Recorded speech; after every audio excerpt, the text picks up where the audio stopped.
দেখুন, এই যে অভিজিৎ গঙ্গোপাধ্যায় মাননীয় বিচারপতি, তিনি অবসর নিচ্ছেন এবং রাজনীতিতে আসবেন। সাধারণ নাগরিক হিসেবে বলতে পারি যে সমাজের অন্য ক্ষেত্রে বিশিষ্ট ব্যক্তি, বিশেষ করে বিচারপতি, এসব মানুষ যদি রাজনীতিতে আসেন, সংসদীয় গণতন্ত্রের রাজনীতিতে, এটা তো ভালো।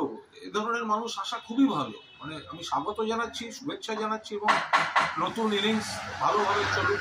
কিন্তু বিচারপতি বলেই দুটো প্রশ্ন থাকছে, এবং যেটা হচ্ছে, এক, যে মুহূর্তে উনি কোনো দলে যোগ দেবেন, ধরে নেওয়া যায় সেটা তৃণমূলের বিরোধী কোনো দল, তাহলে ওনার এতদিনের অবজারভেশন, রায়, ওনার বক্তব্য, দৃষ্টিভঙ্গি সবটাই যে একেবারে প্রি প্ল্যান্ড তৃণমূলের বিরুদ্ধে বলে সেটা কিন্তু প্রমাণিত হবে।